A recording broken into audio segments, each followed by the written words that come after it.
Whoa. Since all things are connected, I know I need a deep breath. We've had a lot of information this morning that for me, perhaps for you as well, stirred up a whole lot of emotions, difficult things, memorial candles and acknowledgments, difficult statistics. I mean, we've had Catalyst as our Change for Mother's Day for many years, but never had the depth and the understanding of what and why. So thank you for that. Wow. And then we have the song, Chief Seattle's Prayer, put to music, reminding us of things, of our interconnectedness. And it feels, for me at least, that wow, all this stuff, it's, you know, part of me wants to go, la, la, la, la, I don't want to hear, I don't want to know, la, la, la, la. And I know that that can't be. And the whole reason that any of us may be having an emotional response to that is because we are connected. We are connected. So I'll go back to Star Wars and Obi-Wan, and there's been a disturbance in the Force when we have situations that turn things around or upside down for us, and we respond to it. It's because of that interconnectedness. On the same hand, that same response works with joy and laughter and fun. And so if we can approach any or all of that with the same balance and hold both the joy and the grief, the gladness and the sorrow together, then we can walk this life interconnected in wholeness, which is the theme for the month. Today's topic, well, this month's new theme, May. For May, Spirit just kept nudging me the past couple of weeks to have a theme about stories. So this month it's the stories we tell. And we've got 5 Sundays by which to unfold a few stories. And so today's topic is author. And it's because I really want us to go back to the beginning of a story and remember that we are authors or co-authors, as in this case, as far as what we write for ourselves. So I also, since I'm in that mood for gratitude, I thank you for Jerry and for Linda and Alice for putting together the new song for us that we can embrace and know that God enfolds us as we're interconnected, and Crystal for making our new PowerPoint and getting us up there, and all of these things that are going on, because as I acknowledge each of you, it is part of that interconnectedness. And obviously some of us have, we know. What a week. Has anyone else really? It's been like, whoa. It's been, the week started out for me with the Greg Lavoie event. How many of you were able to attend? I don't know about you, but I'm still reeling from it. The man pulls no punches. While he smiles beatifically at you, it's like, poo, poo, poo. La la. So I've been dealing with that. It's been a difficult time with a lot of pastoral care this week, with a congregant being rushed back to the hospital, with numerous transitions. And then yesterday was the delicious oxymoronic kind of thing that happens in my world called ministry, where in the morning I had the privilege of facilitating the memorial service for Ina. This was on one of the flower arrangements, and it was a delicious service outside and gorgeous, and yet it had the sadness because we were releasing a beloved friend, and that was wonderful. And then you take it, and then in the afternoon I got the delicious privilege of facilitating the wedding of Wendy Kingman's daughter. So it's been this. Everything that I just talked about with the up and the down, the joy and the sorrow and all of that is really about the interconnectedness, the butterfly being that perfect symbol of transformation, moving into change, about the stories we tell. And what I've been getting in between all of this throughout this week was it's not even just the stories we tell. You know, the proverbial standing at the water cooler telling, did you know, or have you heard? It's really a lot more about the stories we tell in here to ourselves. And at the Foley Center for the Study of Lives, At Northwestern University, a psychologist named Dan McAdams studies the stories people tell about themselves. We all write our life stories as if we were novelists, McAdams believes, with beginnings, conflicts, turning points, and endings. And the way we characterize our past setbacks profoundly influences how satisfied we are with our current lives. Well, that sounds like, new thought in religious science to me, doesn't it? It's, who knew there would be something called the study of lives? Would you get your degree in life? I would have an honorary doctorate if that were the case. And, hello, Dr. Duchess Dale, my doctorate's in life. Yes, it is. And I imagine that applies to many of you as well. So, and in particular, having watched this week with the ins and outs, the ups and downs, the life and the death, the blessing and all of that's been going on is really the story of our life. And these stories go on all the time. It's an odd thing I was sharing at this service that used to be when, in smaller times, when the world wasn't as expanded and we had smaller tribes and communities, the minister, pastor, call it what you will, used to have that opportunity. You would be at somebody's birth, then you would probably be at their wedding, and then maybe that graduation of those kids that came up, and then there might be a memorial, a funeral, and you got to do the whole spectrum, and you really sense the interconnectedness. And for me, this week, from Monday with the explosion of information and education, and then moving through caring for people and life and death situations and memorials and weddings and we have a new princess. Whoa. I mean, I don't know. Maybe it's just a girly thing, and if it is, I'll own up to it. But oh my God, we have a new princess. Can you imagine, in the state that we all know each other, with everything we know about politics and all of that, and you look at that sweet little picture of her little face, this little girl has just been born into royalty. She is a princess. And there are little girls right now, they might even be in that other room, who are fantasizing about being a princess. And there is one, smack in the middle of this really difficult, challenging, emotional week. There is a princess. And that's what I want us to remember as we author/co-author our lives, that we're writing this story as we speak. It's an animated version, if you will, because we are writing the affirmations that I wrote, although a bit lengthy, I guess. It really was about using spirit as the pen of creativity, meaning we are authoring our lives, or the eraser of forgiveness to erase some of those stories so that we may move on and express ourselves. Because what I've been watching this week, even as the story of life is happening right now all around us, in this room and around everywhere in this room, quite often I find myself playing the old story in my head. Oh yeah. Oh, can I have an amen? Amen. Mm-hmm. Oh, yes, yes, yes. So I could be sitting in the middle of something wonderful or something difficult, and life and a new story is happening right here, and yet suddenly I hear myself playing that music of old stories because something on the outside story is reminding me of that.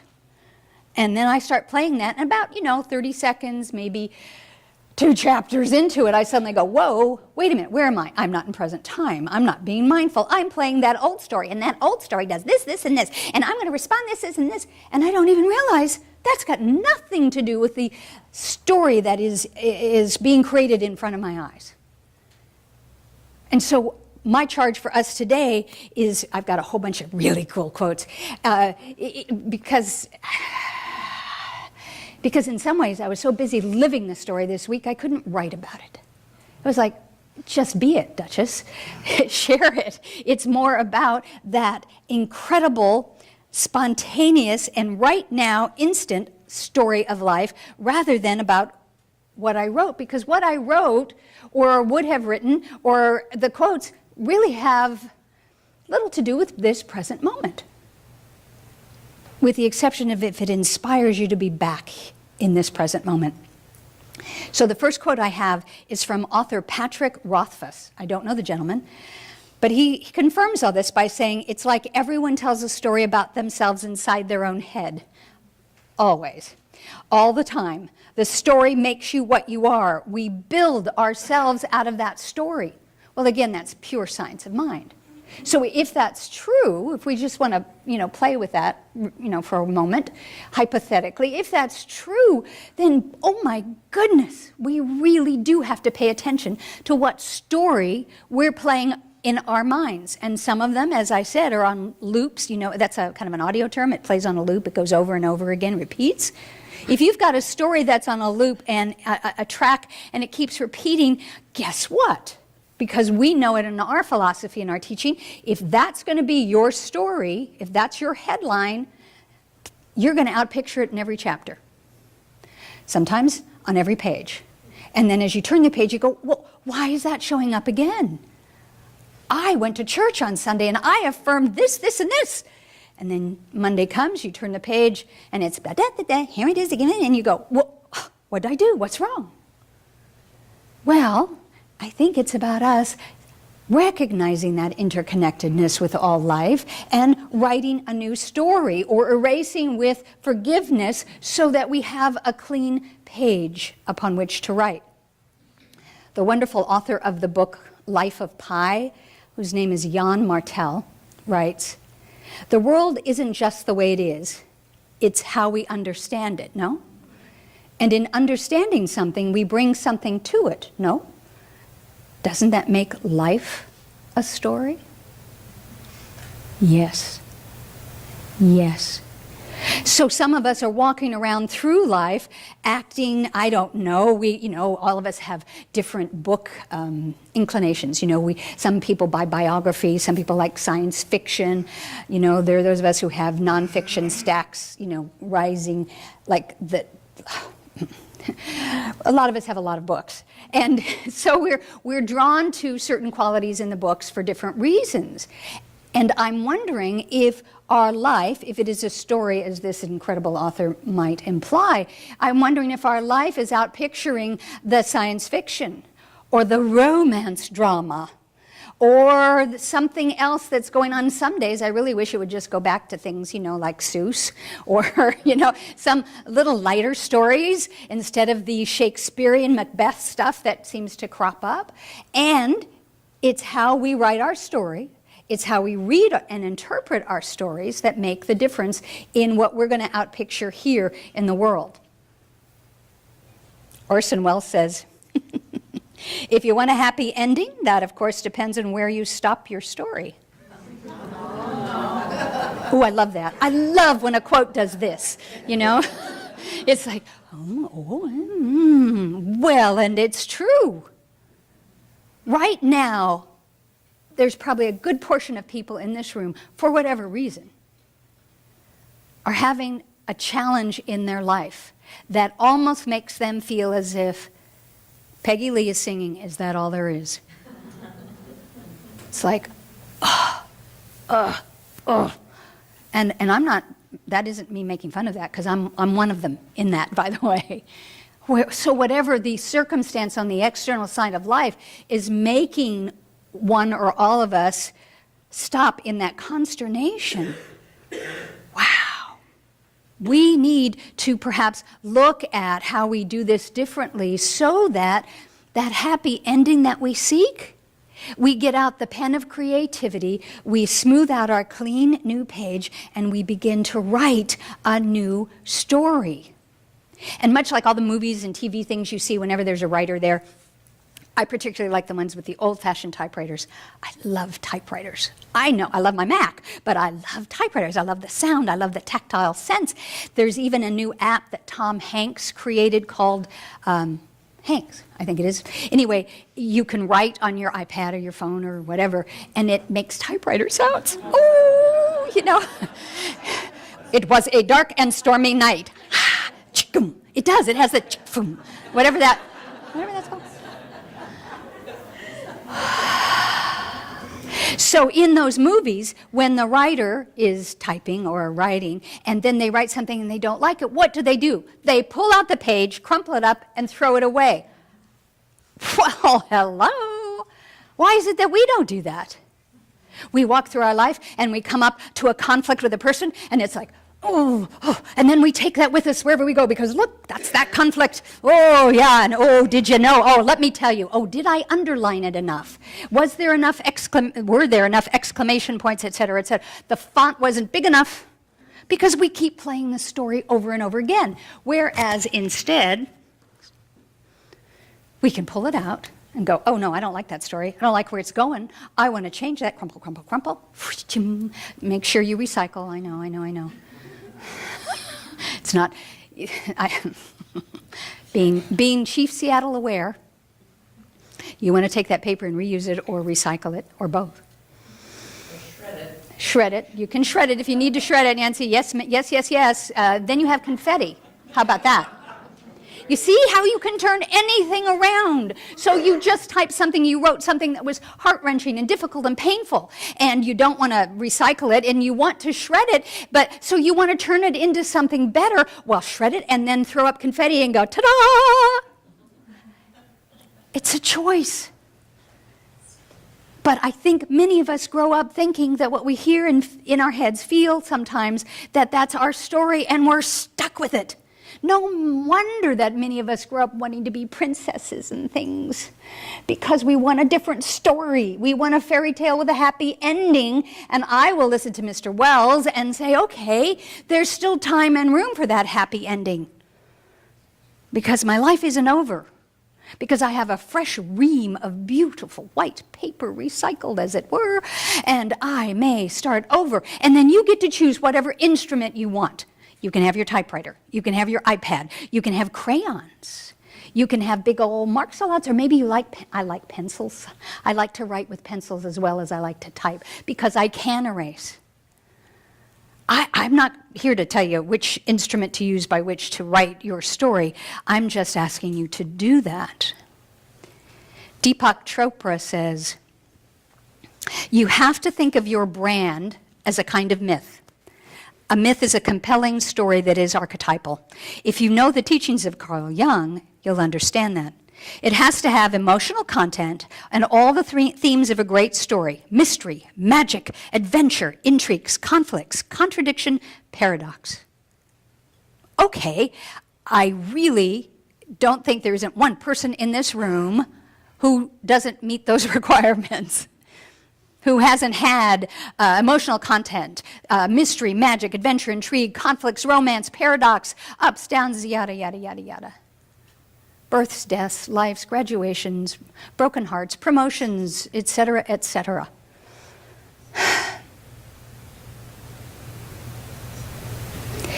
We are the author of our lives. We are one with Spirit as co-creators. So if there is something that is outpicturing in your current life story, you have the opportunity to change that.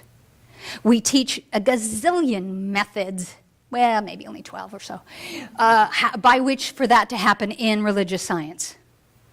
And we have the classes that teach you, and basically it's really about spiritual mind treatment and meditation practice, mindfulness, etc., beyond that, so that you get in touch with who you are, your authentic self, or you buy Greg Lavoie's book and you find out about your passion and your purpose. You check your vital signs about what works for that, and then you get your writing instrument and you start to write or perhaps rewrite the story of your life. Right here, right where you are right now.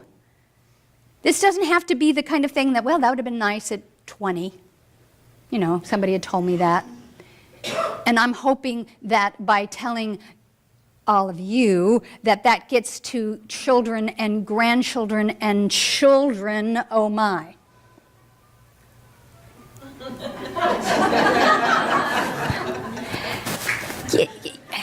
You know, see, yeah.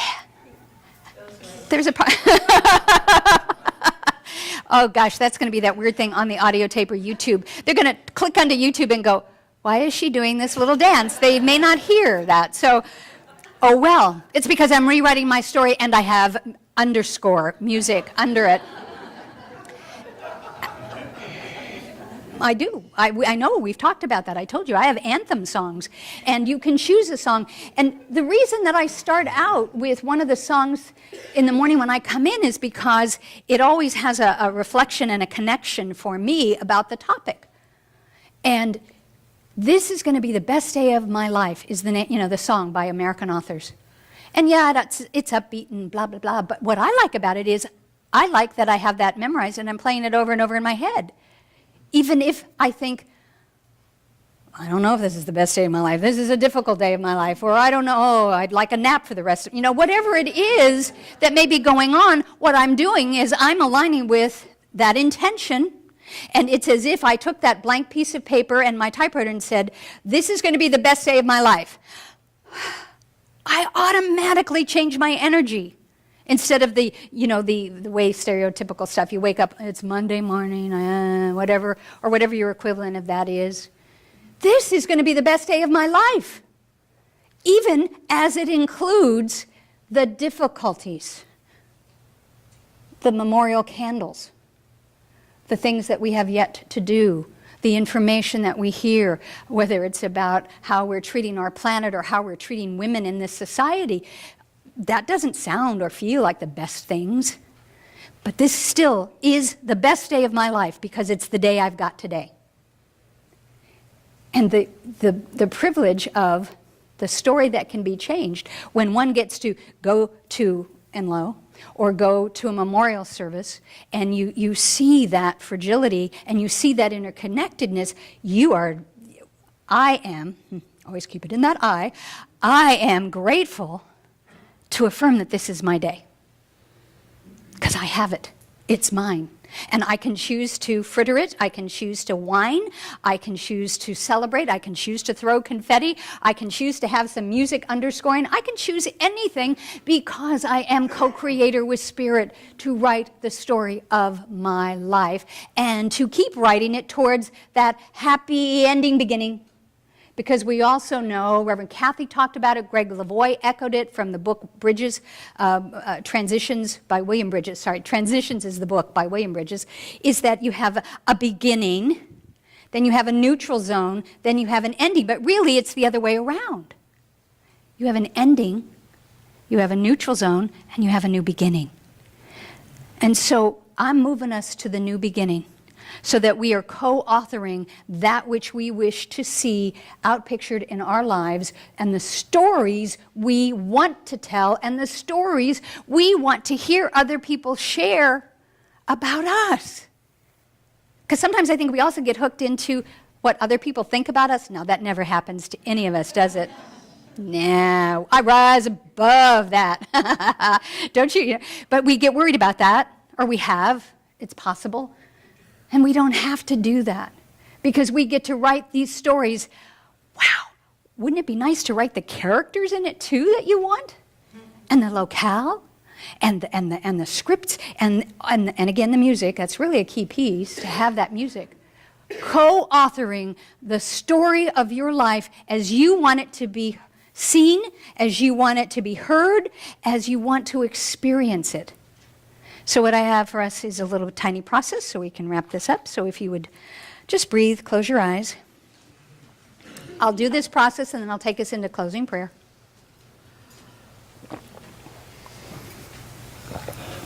All right, breathe. We can do this. All right, author. How nice it was that Mr. Lavoie inscribed our books. Author. There's something magical about that. So, you are now the author. You are co-creator with Spirit. What story in your life would you like to rewrite? You don't have to fill in the details right now. Just what story? I bet it comes up quickly.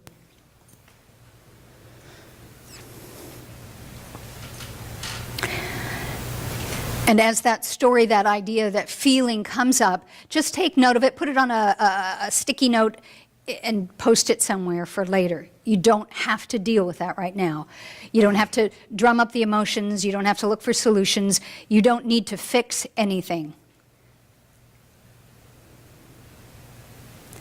And then I ask, what stories do you tell about yourself that you could look at with a more generous light, a loving, compassionate view.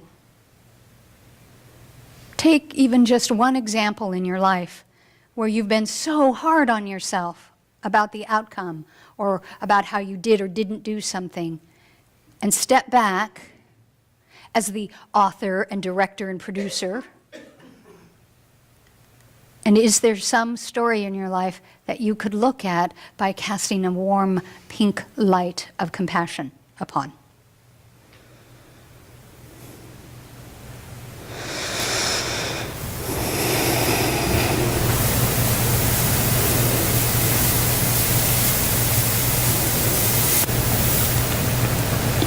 And then please ask of yourself, what would happen if, as you reflected back on your life, you really thought about the things that you did well, the things of achievement, accomplishment, fulfillment? What if you made the choice to write an epilogue that your life was filled with all of these wonderful chapters of good? Would you be willing to write that epilogue?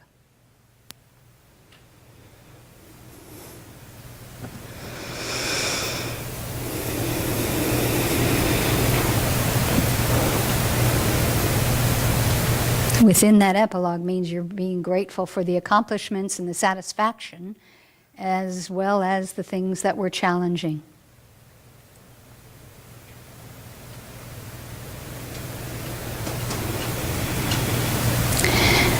And then, author, ask of your higher self, ask of your muse, your internal muse, what story would you like to write now for your autobiography?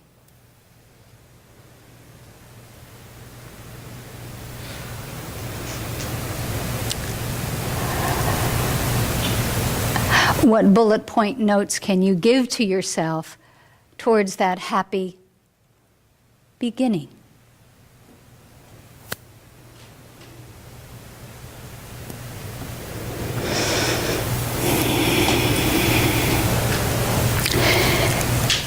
So breathe in again. This may have stirred up some slightly difficult things, or you might feel some emotions, disconcerting emotions. Just trust that it's stirring the passion pot. And just put some more Post-it notes somewhere to remind you of things you may want to do, remind you about what you want to talk to your practitioner about, remind you about how you can rewrite your story. But any or all things that came up for us today, what we're going to do is breathe it in, and as we exhale, we're going to let it go. Just let it all go. Because it's not up to you to have to fret and effort and do anything. Spirit, God, takes care of the how. You've now begun to identify the what, maybe even the when. And so now that you have released it to the higher power, let's bring ourselves to a sacred space of this moment, present time, breathing fully present, open, awake, alert, and mindful. And join me as I speak an affirmative prayer, a spiritual mind treatment, we call it, and I do it in first person so that you can say it along with me if you choose. There is one mind, one life, one interconnected web of being, and I am one with that. All that that web contains, the stars, the trees, beautiful music, breeze in the wind, puppies, princesses, all of those things and more are contained within that. I am one of that. I am part of that. All of that is who I am. And today I write the story that has the prologue that tells me so that I may read it over and over again and feel that sense of expansion, that sense of connection and wholeness. And so as I speak this word from a place of wholeness, I know this for myself, for my loved ones, for my friends, for Baltimore, for who knows where. There are people right now who need us to know this truth so that they may tap into it. But first and foremost, we must do it for ourselves. I know, claim, and accept this infinite creative power called God through my life. I know, claim, and create for myself that perfect expression of my story with all the bells and whistles I can muster. And I know and affirm that whatever it is I need to make that story happen, the set designer, the costumer, something that will add to that story, new actors, bring in more casts of characters, whatever it takes, I have that available. I know that it's all within my reach because I am affirming and knowing this, setting into motion the small steps into the bigger steps to claim and accept that as my good, to write my story, because there isn't anyone else in this world that can write my story for me like I can. I'm grateful for that. In fact, I'm a little excited about that, because now I share that enthusiasm as I walk forth in this light, creating my story with a beautiful beginning, middle, and happy ending, which creates another new beginning. This is what I claim, and this is what I know. This is what I now give right back to God, so that I know that it's taken care of and I may move forward into the best day of my life, which is God's life, right here, right now. I release, I let it be. Join me together as we say, and so it is, and so I am, and so we are. Amen.